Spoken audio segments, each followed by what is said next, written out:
Assalamualaikum warahmatullahi wabarakatuh. Waalaikumsalam. Selamat siang, salam sejahtera untuk kita semua.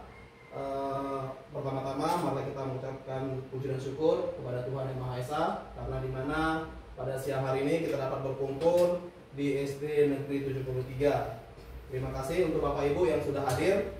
Sebelumnya yang saya hormati Bapak Ketua Kanggor Kota, Bapak Indra Sukma MPD.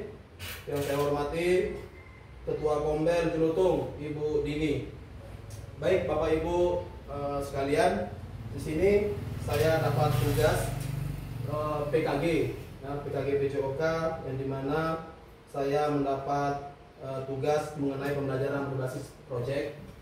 Jadi saya mohon izin Bapak Ibu untuk memaparkan materi saya untuk siang hari ini, yaitu mengenai rencana tindak lanjut pembelajaran berbasis project. Di sini saya mengangkat judul memodifikasi alat sprint gawang kids atletik sebagai sarana pendukung dari ranting pohon. Ini ada sedikit ketinggalan, saya lupa ngitnya, pendukung dari ranting pohon dan botol bekas yang ada di sekitar sekolah. Selanjutnya latar belakang sprint gawang adalah salah satu nomor lari yang populer dalam atletik bagi anak-anak. Nomor ini menawarkan kombinasi antara kecepatan, koordinasi, dan teknik yang menarik. Sprint gawang sangat baik untuk anak-anak. Pengembangan keterampilan motorik peserta didik. Koordinasi. Melalui gerakan melompati gawang, anak-anak melatih koordinasi mata, tangan, dan keseimbangan tubuh. Kelincahan. Sprint gawang menuntut anak-anak untuk mengubah arah dengan cepat, meningkatkan kelincahan mereka. Lalu kekuatan, lari cepat dan melompat membutuhkan kekuatan otot-otot kaki dan lengan. Peningkatan kecepatan dan daya tahan. Latihan anaerobik. Sprint gawang adalah latihan anaerobik yang baik untuk meningkatkan kecepatan dan daya ledak anak-anak. Peningkatan daya tahan. Dengan berlatih secara teratur, anak-anak akan meningkatkan daya tahan otot-otot yang terlibat dalam lari. Selanjutnya tujuan. Yang pertama, mengenalkan pada peserta didik tentang olahraga kids atletik sprint gawang. Kedua, meningkatkan keterampilan gerak peserta didik melalui olahraga kids atletik sprint gawang. Tiga, membiasakan peserta didik untuk bekerja sama dalam kelompok dalam pembuatan sprint gawang dari ranting-ranting pohon yang ada di sekolah. 4. Peserta didik melakukan aktivitas kids atletik sprint gawang dengan semangat dan bergembira. 5. Menumbuhkan sikap cinta tanah air. 6. Peserta didik dapat merasakan keseruan dan arti dari sebuah olahraga tersebut. Selanjutnya, capaian langkah-langkah dan hasil yang diharapkan untuk tiap tujuan. 1. Belajar kepemimpinan. Memiliki rasa tanggung jawab terhadap kegiatan. Yang kedua, meningkatkan gerak. Dengan olahraga kids atletik sprint gawang, peserta didik lebih aktif bergerak, baik dalam konsep tubuh, ruang, usaha, dan keterhubungan. Lalu yang ketiga, membuat peserta didik mampu bekerja sama dengan temannya dan memiliki kekompakan dengan satu kelompoknya. Lalu selanjutnya tahapan proyek. 1. Perencanaan. Menyiapkan ranting-ranting dari pohon yang ada di sekolah. Mengadakan botol-botol bekas yang ada di sekitar sekolah. Setelah itu memasukkan pasir ke dalam botol bekas dan menyatukan ranting ke dalam botol yang sudah diisi pasir sehingga terbentuklah alat untuk sprint gawang kids atletik. Selanjutnya, mengenalkan tentang olahraga kids atletik sprint gawang. Menjelaskan tentang olahraga kids atletik sprint gawang. 2. Kontekstualisasi. Mengkomunikasikan hal-hal yang dapat digunakan dalam pelaksanaan olahraga kids atletik sprint gawang. Struktur, program, dan mitra dalam komunikasi belajar. Komunitas belajar. Kegiatan dan skala program.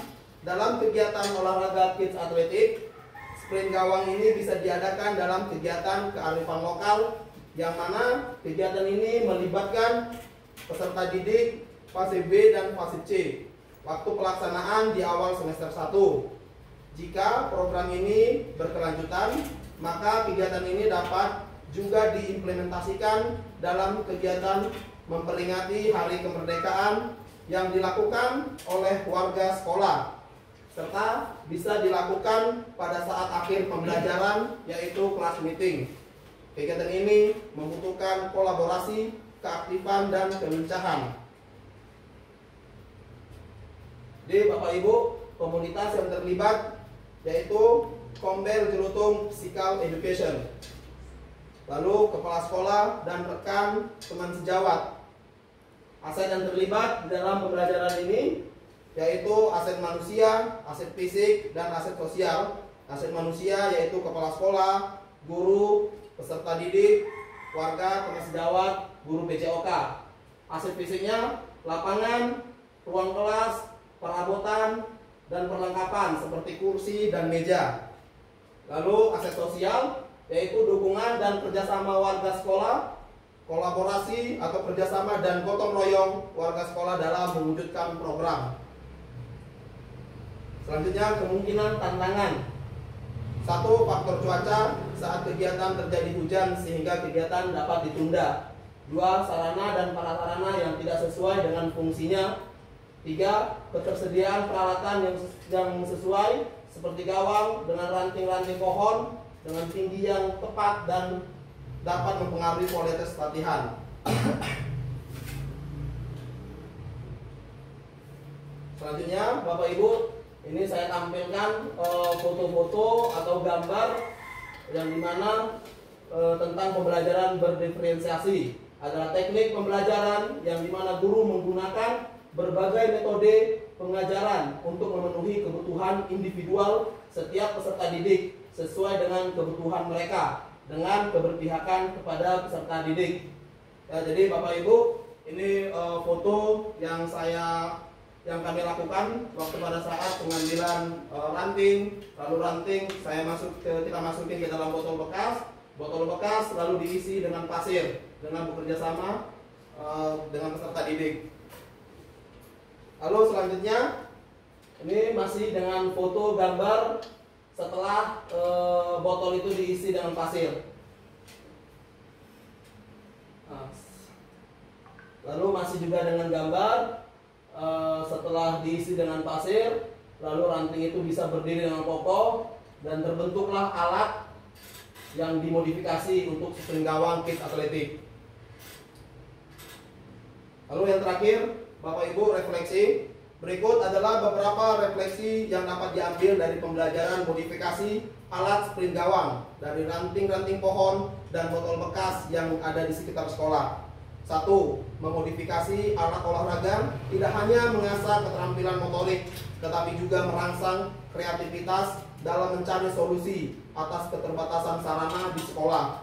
Yang kedua, penggunaan alat yang dimodifikasi membuat proses pembelajaran menjadi lebih menyenangkan dan menarik, sehingga peserta didik lebih termotivasi untuk berpartisipasi.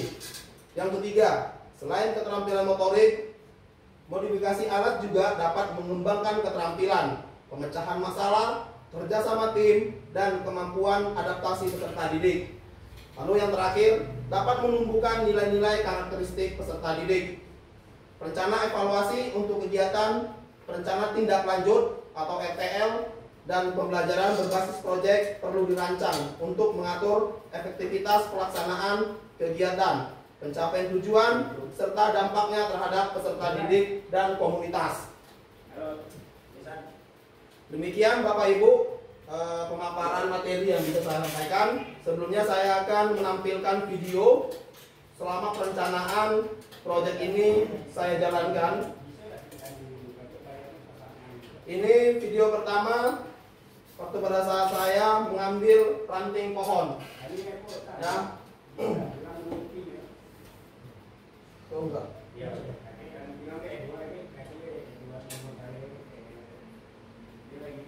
Ini lagi kompel.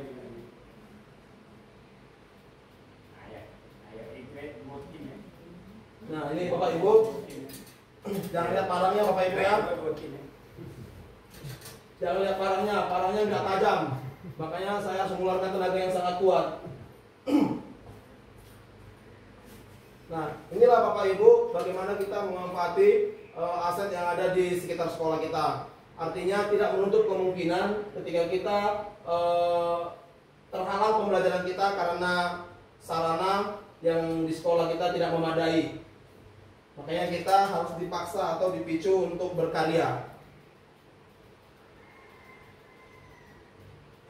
Oke, selanjutnya Bapak Ibu, video kedua, yaitu setelah saya ranting sudah dapat beberapa ranting, lalu saya ajak anak-anak untuk berdiferensiasi mengisi botol yang kosong dengan pasir. Nah, mereka bekerja sama satu sama lain.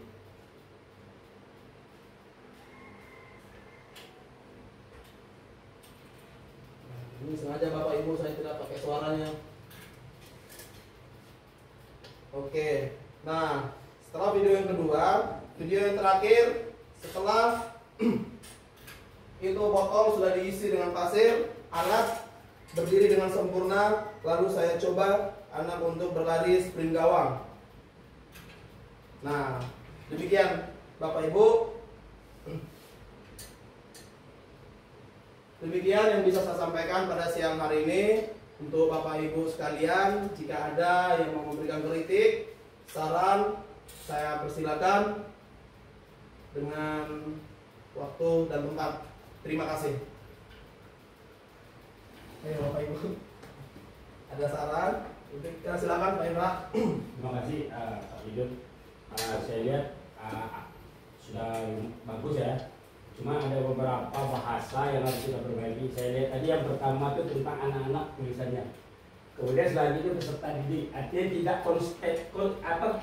konsisten antara kalimat yang pertama ada anak-anak, tip atau tipnya, tapi selanjutnya sampai habis peserta didik. Nah, ini harus kita samakan. Dalam bahasa itu penting ya. Mungkin sedikit diperbaiki ya. Mungkin itu berpengaruh kan. Nah, kemudian saya lihat juga yang terlibat di sini kan satu kepala sekolah, ya, teman sejawat, anak-anak peserta didik tadi, sama warga sekolah ya.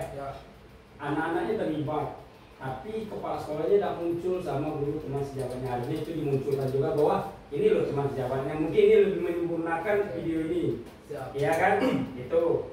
Nah, yang selanjutnya ini untuk perbaikan saja, mungkin bisa nanti kita apakan lagi. Panjang yang ranting tadi itu terlalu pendek. Kemudian cabangnya terlalu tinggi. Artinya ini mungkin dia kan cuma hanya sekedar menyangkut saja, tapi kalau bisa dipendekkan lagi. Karena kalau dia terlalu pendek, karena ininya lebarnya pendek, saya lihat tadi anak-anak tadi bisa menyentuh yang panjang ini tadi. Ya, itu bisa membahayakan mungkin ya. Mungkin itu harus kita perbaiki juga untuk videonya. Nah, cuman tadi tolong kepala sekolahnya dimunculkan videonya bahwa ini ada kerjasama dengan bahwa Pak Midun ada kerjasama dengan kepala sekolah nih. Artinya harus muncul itu. Kemudian teman sejawat nih. Nah, ini yang muncul Pak Midun sama anak murid sedangkan ini ada terlibat nih. Siap. Cuma itu aja ya. Dan satu tadi dari segi bahasanya tolong konsisten kita. Kalau anak di atas anak terus itu. Ya, karena ini dari segi bahasa memang nggak boleh kalau kita seperti ini. Saya yakin pasti kena kritik besok kali ini ada yang ditayangkan. Nah, kedua tadi tolong dilibatkan juga ibu kepala sekolah karena kita ibu ya. Kemudian gurunya, teman sejawatnya muncul di bawah ini tuh teman sejawat saya yang ikut ini. Nah, anak-anak juga sudah bagus tadi, cuma itu tadi perbaikan alatnya tadi harus agak lebar sedikit untuk supaya jangan terjadinya cedera. Kan bisa kalau dia terjatuh ininya terlalu panjang bisa mengata misal itu kita bukan, tapi itu artinya antisipasi kita lebih apa. Nah, kalau untuk lebih menarik lagi kalau bisa apa salahnya kita bikin warna. Jadi ininya apakah kita cek ataukah botolnya ya lebih menarik untuk karena anak-anak kan lebih hobi dengan warna banyak, semakin banyak warna semakin menarik dia. Kalau tadi ya apa untuk awal ini kita pakai, cuma itu aja sama. Terima kasih. Siap, terima kasih Pak. Untuk Bapak Ibu yang masih mau berikan kritik, saran untuk materi saya, Pak Fran? Oh, siap. Izin, terima kasih Pak Midun ya. Kalau saya lihat ini luar biasa sekali, dari latar belakangnya terlihat juga. Kalau saya lihat Bapak Midun bisa kenali ya aset-aset yang ada di sekolah. Yang tadi ada SDM, berupa dari kepala sekolah ya, dan juga ada aset seperti aset fisik dan juga sosial. Sangat luar biasa sekali. Mungkin menyangkut juga yang dikatakan Pak Indra tadi, apabila Pak Midun bisa berkolaborasi langsung dengan kepala sekolah dan juga nanti dengan aset yang ada Pak Midun tampilkan, itu dapat menguatkan bahwasanya rencana tindak laku kakak ini adalah sebuah aksi nyata yang benar-benar yang kakak punyai di sekolah kakak, dan itu juga dapat menumbuh kembangkan minat dan bakat peserta didik kita, terutama di tim atletik tersebut. Mungkin penguatannya lagi itu tadi ya, bisa mampu menghadirkan kepala sekolah, rekan sejawat juga nanti dirangkul dan melakukan kolaborasi, dan penguatannya juga mungkin diindahkan juga dengan menggunakan warna-warna tadi, sehingga yang sampai Pak Indra tadi lebih cantik lah, lebih indah lagi. Oke, itu saja penguatannya. Semoga sukses untuk rencana tindak lanjut Pak Midun. Terima kasih. Baik, terima kasih untuk Pak Fran. Saya ada lagi untuk ibu-ibu yang memberikan kritik dan saran untuk materi yang saya sampaikan pada siang hari ini. Silakan Pak Petra. Ya, terima kasih. Assalamualaikum warahmatullahi wabarakatuh. Waalaikumsalam warahmatullahi wabarakatuh. Jadi dari apa yang ditampilkan oleh Pak Midun tentang rencana tindak lanjut, saya sebagai guru PJOK sangat terima kasih. Karena apa? Jadi di setiap sekolah itu permasalahan kita itu sama, yaitu sarana dan prasarana. Jadi dengan adanya praktik baik RTL tindak lanjut ini, kita sebagai guru olahraga bisa melihat dan kita bisa memanfaatkan apa-apa saja yang ada di sekolah. Bukan hanya untuk atletik, mungkin banyak juga sarana-sarana prasarana yang bisa kita ambil di sekolah, barang yang tidak terpakai menjadi barang yang bisa kita pakai untuk menunjang proses pembelajaran kita. Jadi dengan adanya RTL tindak lanjut atau berbagi praktik baik ini sangat menginspirasi kami sebagai guru PJOK agar kami bisa memberdayakan apa yang ada di sekolah. Dan itu mudah-mudahan untuk saya pribadi mungkin bisa menjadi contoh untuk pembelajaran yang ada, terutama untuk atletik. Mungkin itu saja. Terima kasih. Terima kasih. Saya rasa cukup, tidak lagi tambahan untuk Pak Ade. Bu Dini. Oke. Baik, terima kasih untuk Bapak Ibu Guru. Demikian pemaparan yang bisa saya sampaikan. Mungkin sedikit saya kasih tambahan yang disampaikan oleh Pak Indra tentang aset yang terlibat, yaitu aset manusia.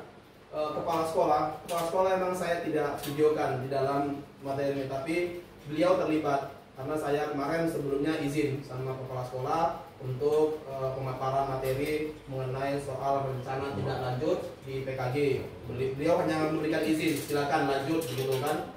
Jadi itu saja yang bisa saya sampaikan untuk Pak Indra. Jadi untuk Bapak Ibu, demikian yang bisa sampaikan pada siang hari ini. Terima kasih untuk Bapak Ibu telah memberikan umpan balik tentang materi yang saya sampaikan. Saya akhiri. Wassalamualaikum warahmatullahi wabarakatuh. Selamat siang dan salam sejahtera.